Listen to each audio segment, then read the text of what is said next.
Hello, everybody. Welcome to Rose and Carter Do the JOB. Today is Monday, so it's our singles wrestlers day, and it's Bully Boy Carter's pick. And you've chosen Barry Darsow, Bully. Mm-hmm.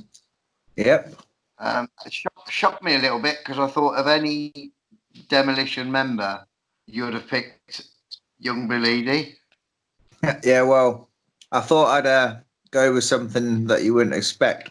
Like you said, Billy Edie's like one of my favourites, so I thought I'd go with the other guy and, go for a smash. So. But plenty to choose from. Yeah. Barry Allen Darsow was born October the 6th, 1959, so he's younger than I thought, to be fair. How old does that make him? 60, is it? 61. He's 61 this year, wasn't he? All right. Fucking hell, it's been around fucking hell. Yeah, he is a lot younger than I thought. Born in Minneapolis, married to Teresa and has a kid called Dakota. Trained by Eddie Sharkey, who we spoke about last week with a great list of wrestlers. Eddie Sharkey and Cole Gotch, trained by. All right. Like a million names he's used. Barry Darsow. Tassar Mongo, like a Mongolian gimmick, apparently, when he first started. All right. Blacktop Bully, Krusher Darsow, Krusher Kruchev, Mr. Hole in One, which was apparently in WCW that I don't remember anything about until I started looking into him doing this, like a golfer gimmick in WWE. Have you not seen that Hole in One gimmick? No, didn't until like yesterday. Oh, do you not? No, I'd seen like a little bit of it, like prior, but I can't remember where I've seen it. It does sound familiar to me, though. Someone else did. Chavo did a golfer gimmick, didn't he? That Curry and White. Oh, I don't know. I can't remember. And Repo Man and Smash, probably most famous for being Smash, weren't he? Really, out of all those. Yeah, I was thinking that earlier, actually. Yeah, that's probably the most famous one, isn't it? Debuted in '83. Started in Hawaii and New Zealand, which is quite odd. Being a Minneapolis boy, you would have thought maybe AWA was the option. But he started in Hawaii and then went straight to New Zealand, doing that Mongolian gimmick. Oh, it's odd. What I've noticed from the research, like primarily tag teams, like literally most of his career was tag teams of description. From Hawaii and New Zealand, he went to Mid-South where he was teaming with Nikolai. He became a Russian, became Krusher Darsow, a Russian sort of sympathizer in Mid-South, and then Georgia, still with Nikolai. Florida teamed with Jim Neidhart in '84. 85 to 87, he joined the Koloffs, the 6-man tag team. Yeah. 87 to 91, Smash of Demolition in the WWF, where he replaced Moondog Rex. 91 to 93 was the singles run as the Repo Man, but that's kind of like the first real single stretch he's had in 10 years, Yeah. 93, he was on the Indies and went to Australia where he teamed with Paul Roma. 94 to 95, Blacktop Bully, but even then he was doing tags in the stud stable thing. Right, okay. 95 to 97 on the Indies. 97 to 99, he went back to WCW where he tagged with John Nord, who was the Berserker. Yeah. Did the one thing. Did the Barry Darsow thing. Even Krusher Kruchev came back for like 1 or 2 TV shows. And the last 2 months of WCW, he was Blacktop Bully again. And then 2000 to now, he's still been quite kind of mainstream. The Demolition reunion stuff. He did XWF, like a promotion that was meant to take over the world that lasted 1 TV taping. WrestleMania 17 in the Battle Royal was Repo Man. The Raw 15th anniversary, Chikara, fucking pay-per-views, like the Demolition things, like proper nostalgic, though, isn't it? Like everybody remembers that. Yeah. So, they bring that back real well. He was NWA US Tag Team Champion with Neidhart. He was Mid-Atlantic Champion, US Tag Champion with Ivan, World Tag Champion with Ivan and Nikita, Mid-South TV Champion. He's in the New England Wrestling Hall of Fame with Axe, and a 3-time WF Tag Team Champion with the Demolition. Impressive run, to be fair, and still going today by all accounts. Mm. Yeah, it's an impressive career. He's been a fair few places. What was your first pick, mate? My first pick was, what year did you say he started? 83? Yeah. According to WikiWiki. Yeah, well, my first one is as Krusher Kruchev from 84. So it must have just been a year in. And it's again... It's 84, again. He was Krusher Kruchev. In where? Where was he, Krusher Kruchev? This was at the Sam Houston Coliseum. It was... Oh, yes, that would be an NWA booking, wouldn't it? No, and it was, would have been a Bill Watts booking for Sam Paul Bosch. Oh, yeah, Houston, yeah. So that he would have come out the Mid-South office, wouldn't it? You were, sorry? He would have come out the Bill Watts' office in Mid-South for that, wouldn't he? Yeah. Yeah. Was that the one with JYD? No, this was fucking Jose Lothario. Okay.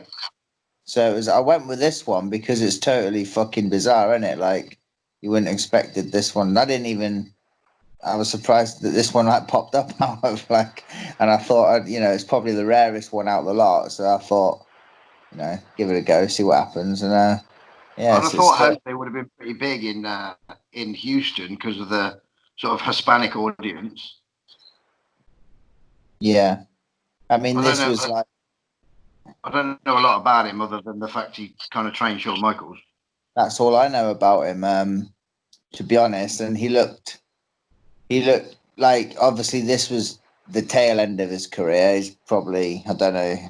I actually would have thought he was done by now, but no, I didn't know he was still going by 1984.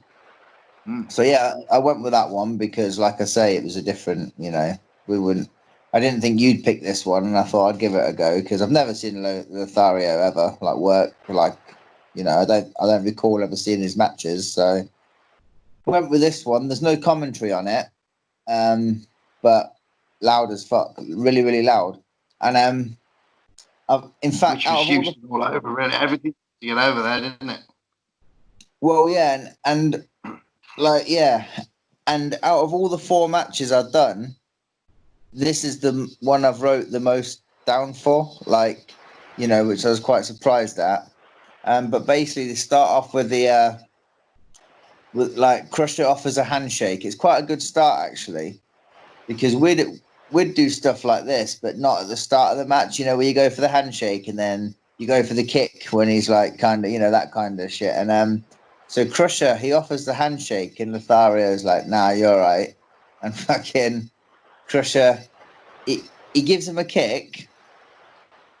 Jose catches the boot, which was expected, spins him round, and then you'd expect him to spin him round and then pop him. So, but what he does is he catches the boot, spins Krusher around, then goes to pop him, but Krusher ducks, and then they literally just kind of break and start again. You know what I mean? So it was it's quite good. You are like a stalemate sort of thing. Yeah. So that was I wasn't expecting that kind of thing. What else have I got? Yeah.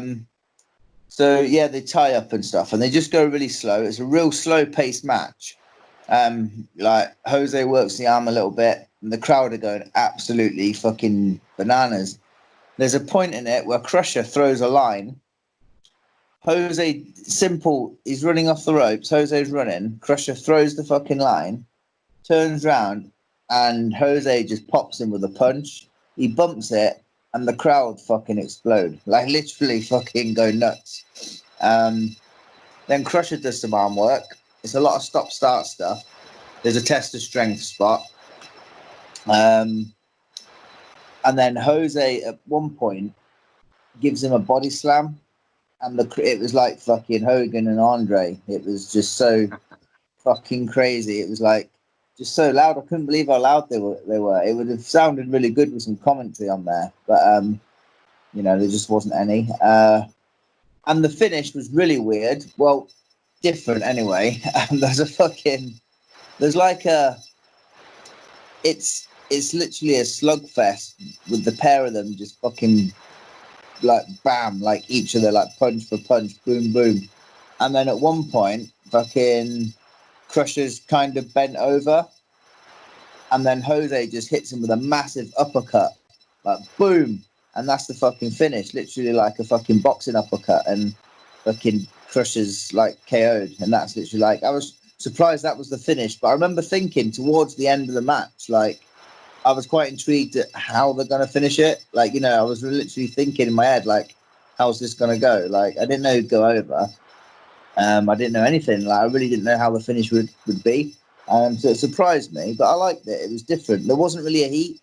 There wasn't really a structure. It was more like a back and forth type match between, they looked like just two really good workers. And Darsow was like a year in at this point, weren't he? But Yeah. whatever. But no, it was good. I just the only thing of Jose I've seen really was obviously the stuff with WWF when he was, coming with Sean to ringside, but wrestling wise, just a few 6-mans or whatever in world class, that was it. But it just goes to show with a match like that, you've just said that, small things get over, and it's not necessarily what you do, it's the timing and if a punch was a finish, then fucking hell, he's clearly over like fucking Rover, isn't he?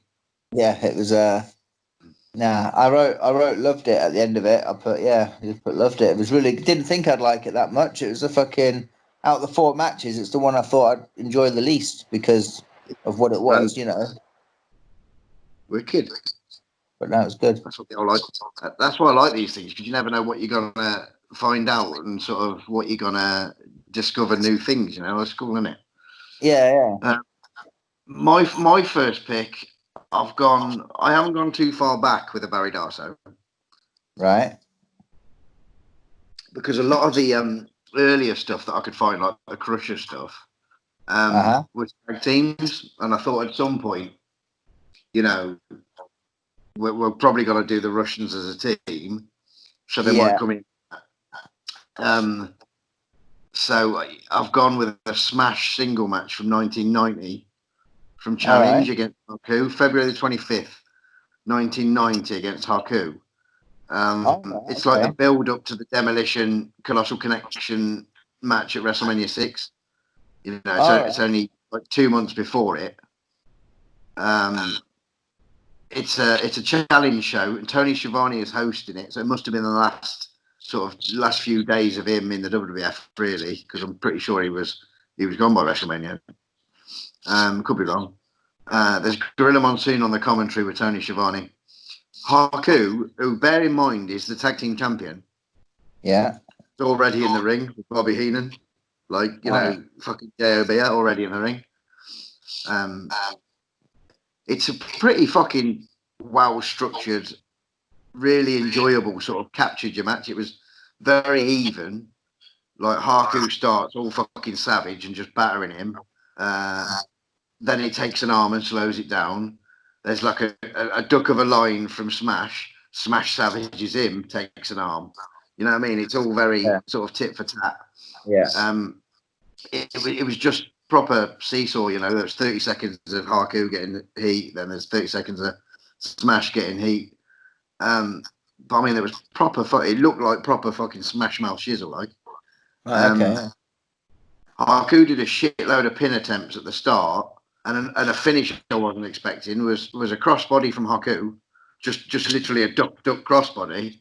All right. Smash rolls through. Smash gets the pin. Off he goes. Easy as that. All right. It was all action, fucking bang, bang, bang. Fucking fist in the chops. Odd finish, but yeah, enjoyed it. Good. Oh, cool. What's up next? Right, my next one. It's a very similar to the one you just mentioned, because you said it was just in the build up to the WrestleMania match, yeah? Well, Yeah. this one is a singles match against Anvil in the lead up to SummerSlam 90. Okay. So, similar Was situation. that from is it called SummerSlam Showdown or something? I think it might have been, you know. I think, yeah, it said something about that. It's from 1990, and yeah, I think it did say SummerSlam, something like that. Yeah. Yeah, so this one, I put it's a decent match. Obviously, you can imagine it's a big fucking two big dudes going at it. So it's like strong tie up and just basically just trying to outpower the other one. Like there's a bit where right at the start, near the start, Smash hits the ropes, shoulder tackle, no one budges, that type of stuff. They turn it around somehow, and then they turn it around, and then Anvil knocks Smash over. You know, shows like the face knocking him down kind of thing. There's a point where Smash goes for the double axe handle, like. And Anvil catches him in midair, and I just remember thinking that's some fucking strength right there, isn't it? Like catches Smashing, you know what I mean? It's like a 20-stone man flinging at you. Yeah, I mean Anvil's a fucking big dude, but coming down like Smash coming down like that, trying to catch him. I don't know. He just looked like he'd done it easy as well. Just caught him, gave him the atomic drop. I was like, fuck me, that's some strength there, isn't it? Also, I've put here as well, like Anvil's really good at drop kicks. Like you wouldn't think it, but he hits a pretty decent drop kick for someone his size. And I just remember thinking he's so fucking agile, weren't he? Like Anvil, like for someone that big, like he could move around. Like he hit the ropes with some speed, you know. Yeah, like he was just like a fucking bull, weren't he? The finish is again showing his like agility. Does the sunset over the top on Smash, but Smash just sits down and grabs the ropes for the 3 count.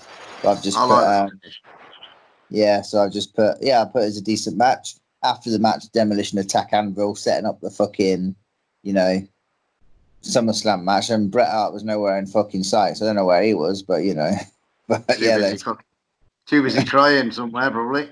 Probably, yeah, but that's what it does, isn't it? Very wrong. March 92. I'm on now. March 16th, 92 on prime time. All right. Sean Mooney and Alfred Hayes are commentating on the Repo Man versus Jimmy Snuka. All right. Snuka in 92, right? Mm-hmm. He had fucking massive hair. Yeah. Long tights and boots. Yeah, I remember that Snuka.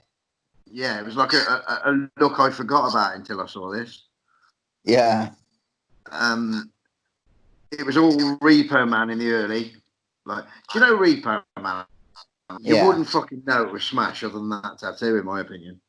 Yeah, I was saying that the other day, and then my next match is a Repo Man match, and that's exactly what I say in it. Like his fucking mannerisms and the shit that he would come out with during the match when he's taking some punishment and stuff. It's just instead of the normal groans or the grunts that you'd make if you're in pain, it's the things he would say, and you can hear him say it, and it's like he just made that character so fucking believable because he really was a Repo Man.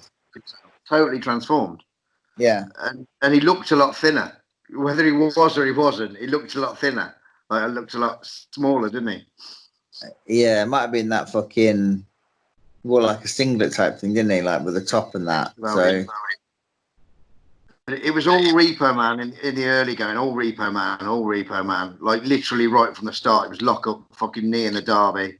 Repo Ahmed, fucking backdrops, Snuka, backbreaker, Snuka. Repo misses the elbow, Snuka takes an arm, slows it right down. Snuka does fuck all to that point other than taking the arm. And then it was mostly Snuka. Like it was like your baby face shine was the heel shining, and the heat wasn't your heel heat, it was your baby face getting heat. But I suppose you had to do that kind of shit on TV, otherwise every match would be the fucking same, wouldn't it? It was mostly Snuka. and it always ended in a hip toss or an arm drag or something for Snooker to get the arm back on again. That fucking big chop, you know, where Snooker sends them off the ropes and does the chop, and then they go flying. Fucking Repo went. Fucking, he was flying. Snooker goes for a backdrop. Repo kicks him. A little bit more heat there. Snooker no sells the head in the corner. Obviously, them Island boys always do, don't they? You know, fucking boom. And then so then he batters Repo for a bit. Does the little sort of side backbreaker gimmick that he does to get him in position for the dive. Snooker goes up for the dive. Strangest fucking Snooker thing I've ever seen in my life. You're expecting the Snooker dive, right? Yeah. You think it's either game over or Snooker's going to lose and it's Repo over, right? So he goes for the dive, but he doesn't do the dive. He fucking like moonsaults. So he takes a back bump. Repo moves out of the way and he takes a back bump. All right. I've never seen Snooker fucking do that ever before. But then again, I've never seen him miss the dive. No. Have you ever seen anybody like move out the way of the fucking Snooker dive? Just in the. Didn't someone wasn't didn't in his one of his cage matches? Because he had a couple. Yeah, like wasn't it? Was it because he had one with Backlund, didn't he, and one with Morocco? Didn't Backlund move in that one, or am I imagining it? I don't know. I can't remember. Because in the Backlund one, Snooker's the heel, any? Yeah. Obviously. And in the Morocco one, Snooker's the face. Now, my memory's a bit fuzzy. It's not what it was, but I thought the only time I remember someone moving, I'm sure Backlund moved. And then when they'd done the one with Morocco, he didn't move because like Morocco was the heel. I'm sure that's how it went down, but I could be wrong. Well, that's it's surely the only time I've heard of a fucking Snooker missing the dive. Yeah, but anyway, there's this fucking flip like never before, and Repo pins him. Job done. It was good, yeah, fun. Like, I mean, it wasn't a fucking 12-star Meltzer, but it was all right. You know, enjoyed it. All right, okay. Which like me, Snooker. Right, well, my third one is from Prime Time, also from 92, but from December, 28th December, and it's against Marty Jannetty.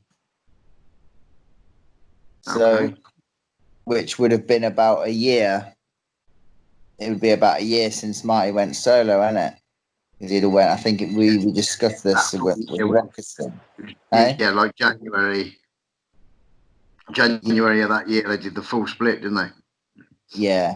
So, So is this basically fucking on the way out for Jannetty? Yeah.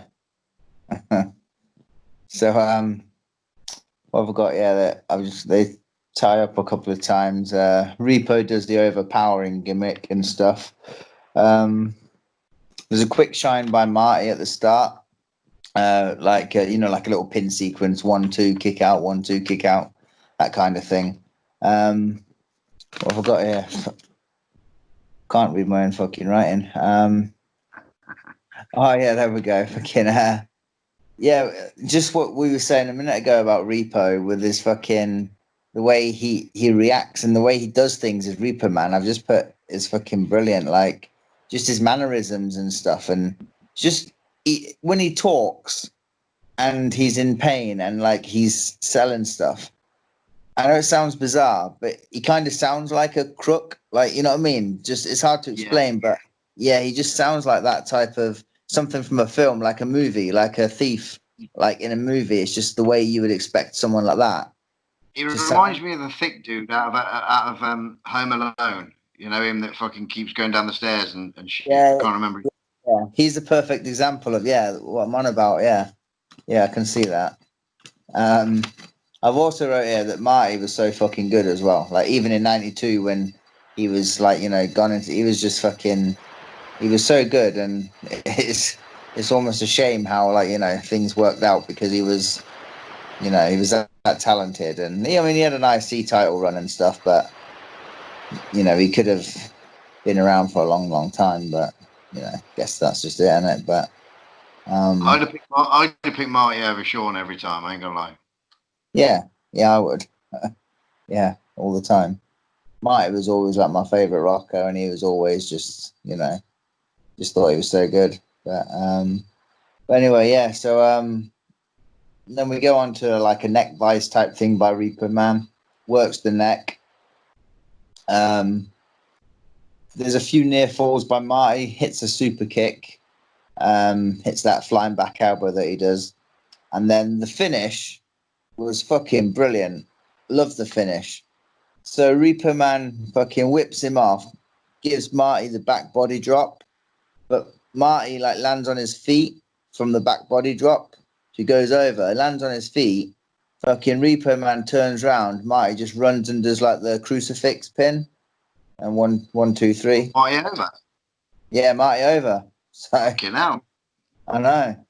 That surprised me. It surprised me as well. There's a few surprises on it. Like the first one, I thought fucking Kruchev would go over Lothario, being like Lothario's fucking end of his career type thing. I thought he'd go over there. I wasn't sure about Smash Anvil, but not really surprised Smash went over. But yeah, this one I was pretty surprised. But yeah, it was a really good match though. Very, very good match. But this was before like Marty won the IC belt, wasn't it? Because he won it, what, 93, was it? I really don't know, mate, to be fair. I'm sure it was. I'm sure they didn't. Yeah, because Marty. Yeah, I'm sure it was like 93 won the IC title. So he must have kind of been in their plans a little bit, like Right. before they totally, you know, got rid of him. Because he made a few returns, didn't he? I think he's had some issues. Oh, And fuck, mate, he's returned more than Terry Funk, isn't he?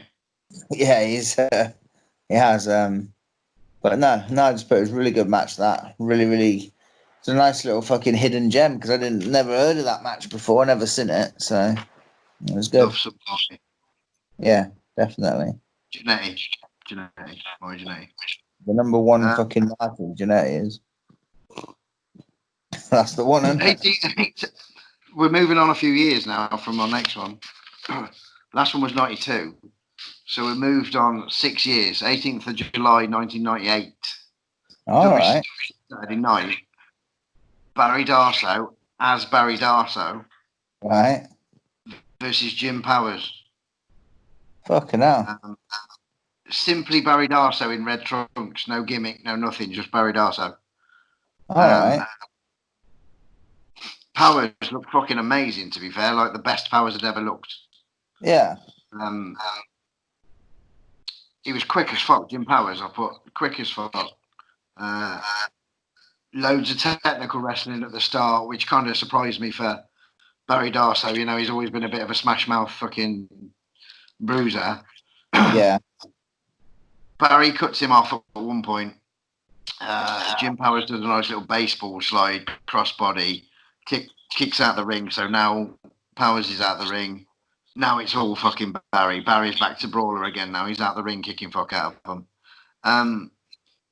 Saturday night as a TV show always tended to use the sort of lower card people on the show. But I think they were wasted because like the commentary team on this, they didn't give a fuck about what was happening. All they were talking about was what the NWO were doing fucking on Nitro and plugging in the next fucking live show in the area sort of thing. And I thought it's a real shame because these two are working their bollocks off for fuck all, you know, not getting any thanks off the commentary team. But I suppose that's the whole idea of the show. Yeah, it was a prime time fucking Saturday night show on national television. They're not going to give the big matches away for free. Hence the reason they're plugging the live shows to get people there, aren't they? So I understand it business wise, but it just seems a real fucking shame for the two poor fuckers doing typical heel stuff from Barry. You know, like fucking doing the hanging on the ropes and the bending him around the corner and that sort of shit.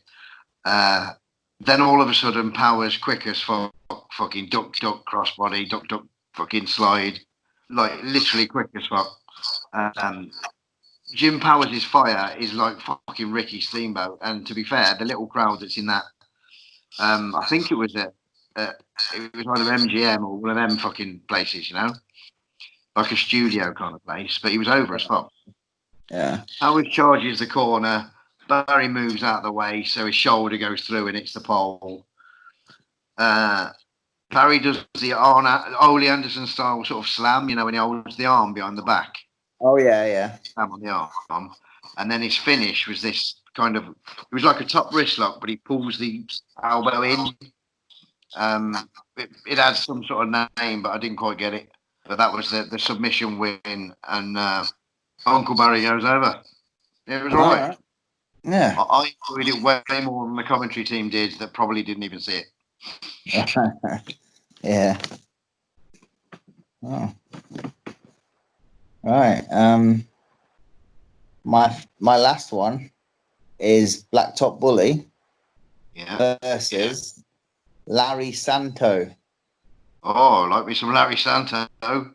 Yeah. He was a regular. Boy. Regular what? Regular TV name he was. Yeah. He did Smoky Mountain too. Did he? Yeah. Never heard of him myself. That's another reason that's like one of the reasons I put this match is because I always like to watch matches with people I'd never heard of, and I thought I'd give it a go, see what happens. From Pro, 25th February 95. This one, right. It's pretty much a squash. To be fair, like yeah, Blacktop Bully. Oh yeah, he comes to the ring with Colonel Parker and Meng, which I didn't know he was gonna do. So fucking Meng looking like something out of fucking Men in Black with his fucking suit and that. Yeah. Never seen him like that in my life before, which was interesting. It was a pretty much a squash match. Couple of little tiny comebacks from like Larry Santo, but like it was still enjoyable. He worked the arm and he'd done that arm submission you're on about just now, but like as Blacktop Bully. Can't remember what they said it was called or something. Was it not something about? Oh, I can't remember. I read a comment as well about it actually, and someone mentioned it in there, but the announcers called it something different. I can't remember what they called it. To be fair, I don't remember seeing anything quite like it. Yeah, no, it was all right, and he actually worked the arm the whole match, pretty much from the start, even though it was pretty much of a squash. It was pretty much arm work, wrist work, and stuff, and I kind of sensed that he was gonna, win with a submission and that. But no, it was about 6 minutes long, 5 or 6 minutes, and no, it was spot on, really. Nothing that spectacular, but no, it was got him over. That was good though. 95, that was. My last one is also Blacktop Bully, but from 4 years after, like the last 2 months I read, he was in WCW and went back to being Bully again. So December the 8th, 99 on Worldwide against Steve Regal. All right. I can't remember him there in 99 because I watched like Nitro. I was watching Nitro all the time and all the other shows that I could get I could watch. I can't remember him ever being there in like 98, 99, which was. Yeah, well, the Bully thing was like you said, the last 2 months that he was there, so not a great deal of time. Right. And he was. I don't know whether he was just being a babyface because he was against Regal, or whether he was actually in a run as a babyface. But, really, it wasn't an odd match. Just odd to see Blacktop Bully as a kind of babyface. Regal was with Dave Taylor. Again, it started with technical shizzle, and then fucking Bully just pops him in the chops. And Regal fucking bumped like fucking no one I've ever seen. Like just amazing fucking. Sometimes you see Regal with bumps and it's a bit like mine. It's fucking half-assed, but I mean he was bumping like a dream here. Very rare as well. Yeah, fucking amazing. Bully goes out the ring and Dave Taylor clocks him with a flag. Right. Then it's fucking Regal from there on in. Bully, you can see Bully was clearly a tag man because he was feeding Dave Taylor all the time outside the ring. Do you know what I mean? Like putting himself in positions for manager mate, to fucking do the barring. Right. Charles Robinson was the referee, and at one point he was distracted by Dave Taylor. Bully goes to pick up Regal for a slam. Regal's feet go into the side of Robinson's chops, so that gets rid of Charles Robinson, the referee. In comes Dave Taylor, clocks Bully with the flag, and then the Regal stretch finish just in time for the referee to come round.